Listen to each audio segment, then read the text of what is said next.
देश दुनिया को हंसाने वाले राजू श्रीवास्तव आज रुलाकर चले गए। लगभग 42 दिनों तक जिंदगी और मौत के बीच लड़ी इस जंग में वो हार गए। अब उनका अंतिम संस्कार दिल्ली में होगा, लेकिन आप उनके बारे में कुछ बातें नहीं जानते होंगे, क्योंकि कामयाब शख्स को देखना और कामयाबी के पीछे का संघर्ष देखना दोनों में फ़र्क होता है। और किसी भी कामयाब शख्स के पीछे उसका संघर्ष भी होता है। आज राजू श्रीवास्तव के उन्हीं संघर्षों की कहानी आपको बताएंगे। किस तरीके से साल 1963 में जन्मे राजू श्रीवास्तव कानपुर की गलियों से निकलकर महानगर में न सिर्फ पहचान बनाते हैं, बल्कि देश दुनिया के तमाम लोगों के दिल में गजोदर भैया के नाम से हमेशा बसे भी रहेंगे। लोगों का प्यार उन्हें हमेशा यूं ही मिलता रहेगा, क्योंकि उन्होंने लोगों को हंसाने का काम किया है।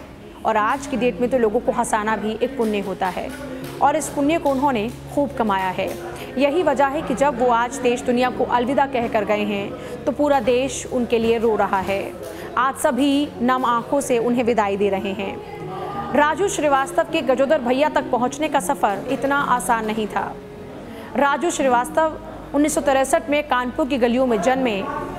पहले शुरुआती दौर में आस पड़ोस के लोगों को हंसाना, उनके बीच में चुटकुले छोड़ना, मिमिक्री करना, कॉमेडी करना, ये उनके लिए बहुत खास हुआ करता था, क्योंकि उससे उन्हें खुशी मिलती थी।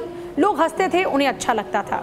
लोगों को भी राजू श्रीवास्तव बहुत प्यारे लगने लगे, क्योंकि जो बच्चा हंसाता है वो सबको बहुत ही प्यारा लगता है। लेकिन धीरे धीरे राजू श्रीवास्तव को यह एहसास हुआ कि अब कानपुर की गलियों से निकलकर महानगर की ओर जाना चाहिए।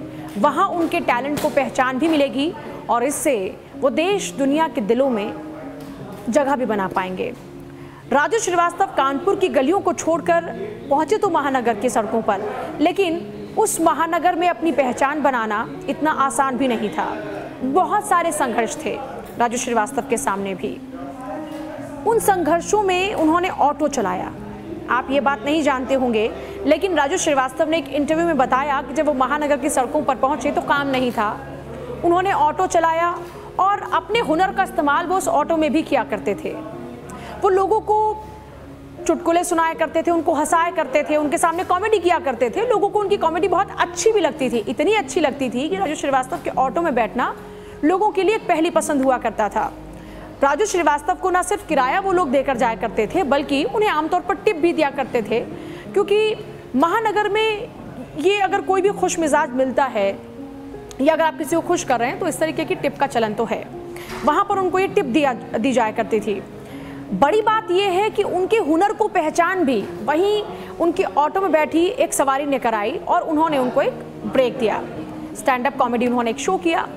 उसके बाद इसी तरीके से धीरे धीरे वो किसी की बर्थडे पार्टी में जाया करते थे, कहीं पर किसी इस तरह का कोई प्रोग्राम हुआ वहाँ पर जाया करते थे, और आप यकीन मानिए 50 रुपये, सिर्फ 50 रुपये उनको लोगों को हंसाने के लिए मिला करते थे। जब 80 के दशक की आप बात करते हैं तो 80 के दशक में, क्योंकि अगर आप कॉमेडियन की बात करें तो जॉनी लीवर के अलावा कोई दूसरा नाम नहीं हुआ करता था, इसीलिए ऐसे में अपनी पहचान बनाना एक बड़ी बात थी। धीरे धीरे राजू श्रीवास्तव ने इस पर और मेहनत की, वो संघर्ष करते गए, उनको धीरे धीरे ब्रेक मिला और आखिरकार अब उनको लाफ्टर चैलेंज में एंट्री मिलती है। ये दौर था साल 2005 का। साल 2005 में लाफ्टर चैलेंज में गजोदर भैया लोगों के दिलों में घर कर गए, और आज भी गजोदर भैया को उतना ही प्यार और सम्मान लोग देते हैं, चाहे कितने ही स्टैंड अप कॉमेडियन क्यों ना आ गए हों। लेकिन स्टैंड अप कॉमेडियन को भी पहचान दिलाने का काम राजू श्रीवास्तव ने ही किया। आप भी जानते हैं कि ये साल 2005 का दौर है जब पहली बार स्टैंड अप कॉमेडी को पहचान मिल रही थी। स्टैंड अप कॉमेडी के लिए एक नया दौर शुरू हो रहा था, जहां पर लोगों को ये लगने लगा कि ये शो देखना बड़ा ज़रूरी है, क्योंकि इस तनाव भरी ज़िंदगी में ये कुछ क्षण हैं जो आपके चेहरे पर मुस्कुराहट लेकर आते हैं। और धीरे धीरे गजोदर भैया लोगों के दिल में इतना ज़्यादा घर कर गए कि जब आज वो हमें छोड़ कर गए तो सभी की आंखें नम हो गई। ये थे उनकी ज़िंदगी का संघर्ष। तो कामयाबी हम देखते हैं, लेकिन कामयाबी के पीछे जो संघर्ष होता है वो हम नहीं देख पाते हैं। जब आज वो हमें अलविदा कह कर गए हैं तो ज़रूरी हो जाता है उनके उस संघर्ष को भी याद करना। साथ साथ स्टैंड अप कॉमेडियंस को भी आज ये महसूस हो रहा होगा कि अगर राजू श्रीवास्तव ना होते तो आज इतनी पहचान स्टैंड अप कॉमेडी को भी ना मिल पाती। न्यूज़ 1 इंडिया परिवार की ओर से उनके दुख संतप्त परिवार को हमारी संवेदनाएं, उनके प्रति हमारी संवेदनाएं, प्रशंसकों के प्रति हमारी संवेदनाएं। भगवान उनकी आत्मा को अपने श्री चरणों में स्थान दें। नमस्कार।